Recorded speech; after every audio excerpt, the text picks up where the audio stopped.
Ladies and gentlemen, the Bionic Man and the Bionic Woman, and not to bore everyone to death, restoring 12-inch ones. I know there's lots of videos out there showing how to restore. My first run one here had a missing foot. I did acquire a second one, and they're easy to fix if you really, all you gotta do is buy them for the extra parts because their limbs do come off. Uh, it's been so long since I messed with these. The one that I have here is a first run. This is a first run, but it's a second series run. So you can tell by the details on the face, just a tad bit different. And having a first run with the original skin and the arm gadgets, it's just to me something you don't. And plus with the patch intact, hanging on by a thread, but at least it's there. But anyway, may fix him down the road. See what happens, or make another variant. Who knows? Make one thing about collecting and restoring, you make it your own. So I did the 6-inch counterparts to the 14-inch Bionic Man, and I'm going to call him done. I used a Marvel Legends tracksuit Mafia. I was thinking about painting the stripes to get rid of it, but I'm going to go ahead and just leave it, keep it simple. This is a 3D print head of Lee Majors. Again, I kept the paint job simple, flesh tone, brown hair, and a little bit of a wash for the recesses, so should be painted the eyes. I call it the toothpick method. I actually, for example, take a toothpick, dip the paint, and dead center on the eyes. And if you ever want to paint eyes, never paint it straight on like this. If you flip it upside down, it's a painter's trick, and you can put the dots in the eyes that way. It does help out, and it keeps them pretty straight. So one thing I did add, and I wanted to keep it just like the original one, I added the Bionic Man patch on his shoulder, or on his chest here. I thought that would, have the 6-inch counterpart with his 14-inch counterpart, and I thought that looked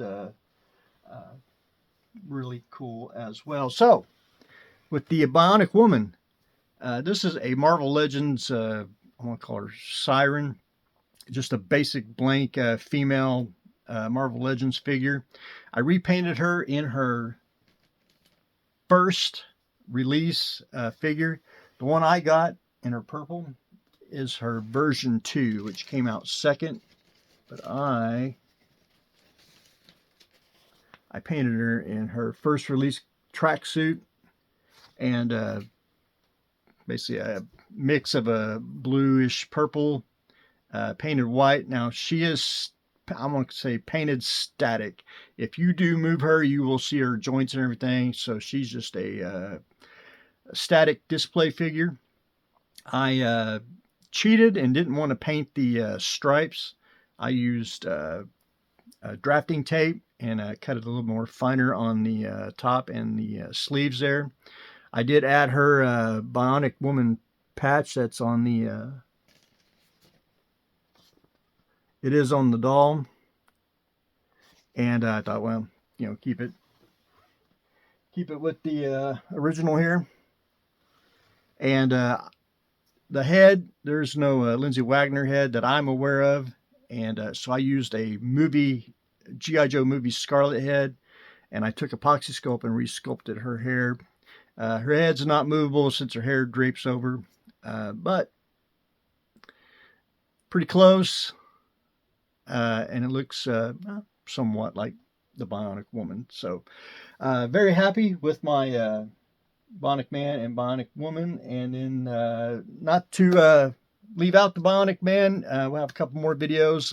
I'm going to make the Bionic Man repair tube. That's an old classic toy. I got a couple coming, and I wanted to make, it fits, the originals fit the 14 and the Bionic Woman, but I wanted one for the 6-inch figures, and I kind of wanted to update it just a tad to make it just a, you know what it is, but I also made it where it's movable, so you can put your Bionic Man in and have him being repaired just like the original toy. But that'll be in hopefully the next couple of videos. But anyway, ladies and gentlemen, that's what I have got going on today. I finished up my 6-inch Bionic Man and the Bionic Woman. So stay tuned for next exciting episode.